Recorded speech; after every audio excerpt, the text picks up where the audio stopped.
It's 10:32.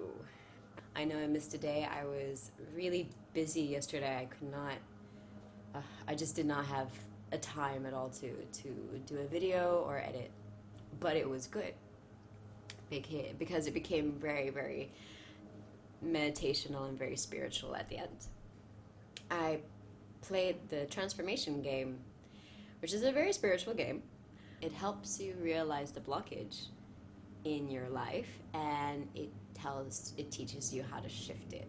My playing focus was, how do I build courage to succeed financially?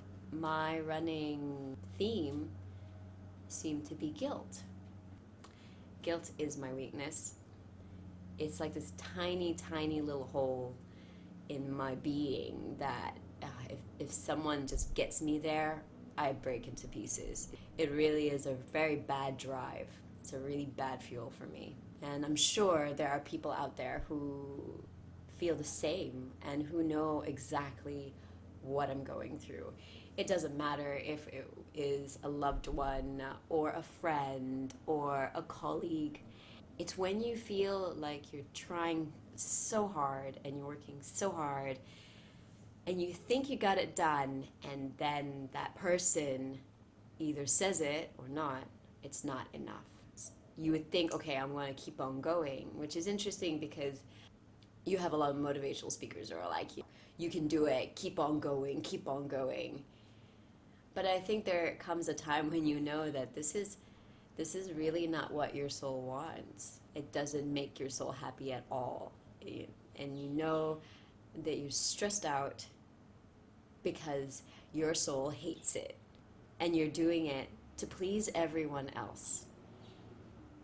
And so what I learned is that I need to trust my path and definitely trust my intuition and my decisions because they're mine.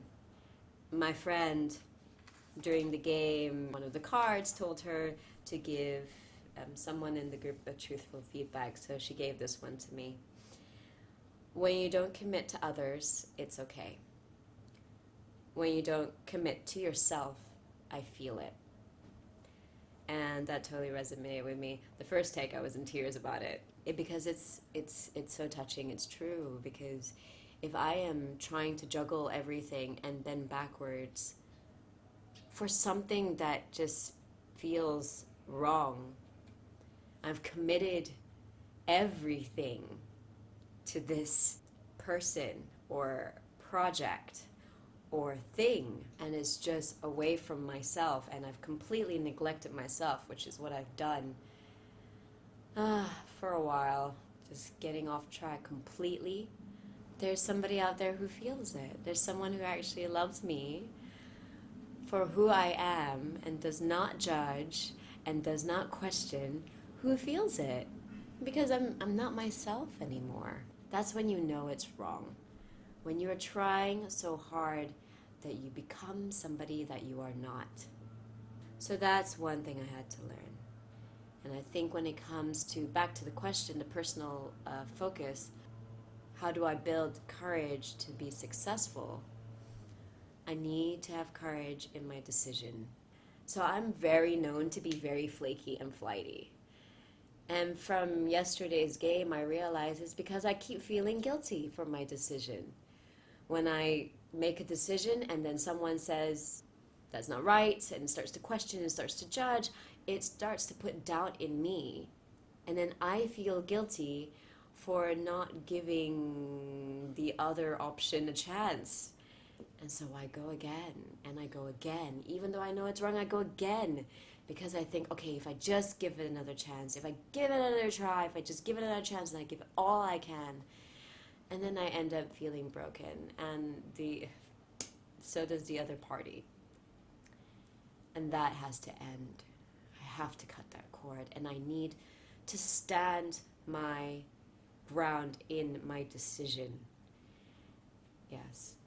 The funny part is, by that time, once I've made the decision for sure, I have absolutely no regret. I don't hold the regret, but I hold the guilt. This is the thing that's really interesting. Like, if I look back at everything I've done, the decisions I made, I don't regret it. I would do it again over and over. But I hold the guilt.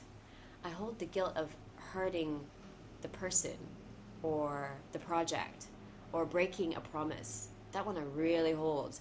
And I try my best to see how to make it better instead of just going, well, I made my decision.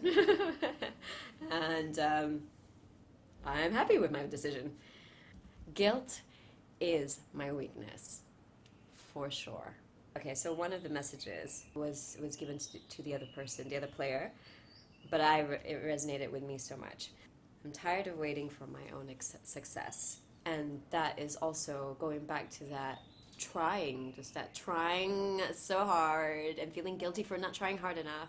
I worked so hard in what I was doing and work, and I try and I try and I try, and it's almost like, look at me bending backwards, look at me juggling 100 balls in one, look at how amazing I am. So give me some recognition, give me some appreciation, give me something, give me love back, because look at how much love I've given into this. When they tell me it's not enough, it just kills me.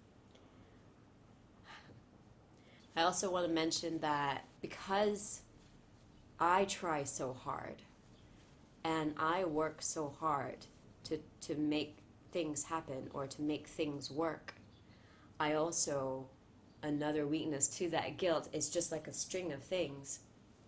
I also expect people to try hard for me. And that's also very bad. That becomes the reflection. And I bet we all know this. We all know this. Because if I can do it, you can do it. But it doesn't work that way. Because my pace is not like your pace. And my path is not like your path. So I shouldn't be, first of all, no one should be telling me to try hard.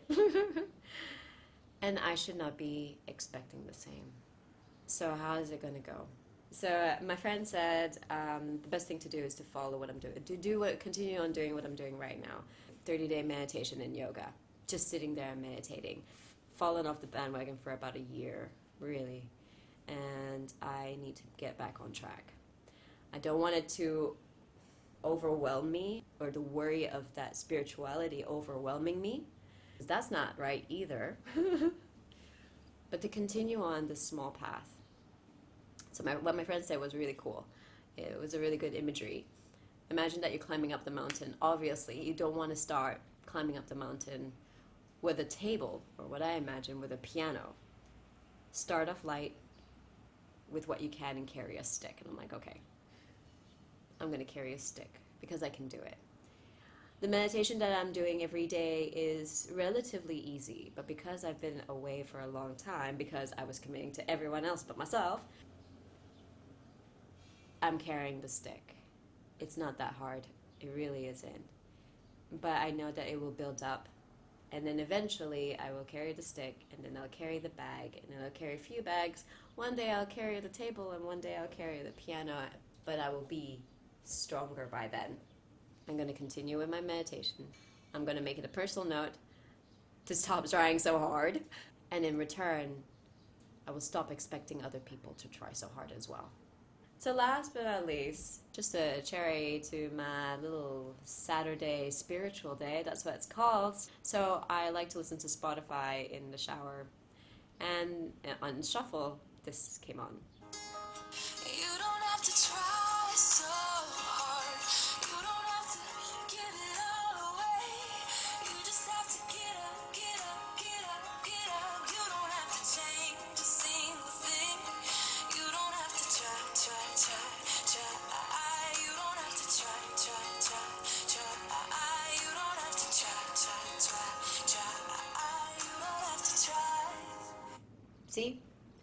Even Colby Calais is telling me not to try so hard. Have a wonderful spiritual weekend.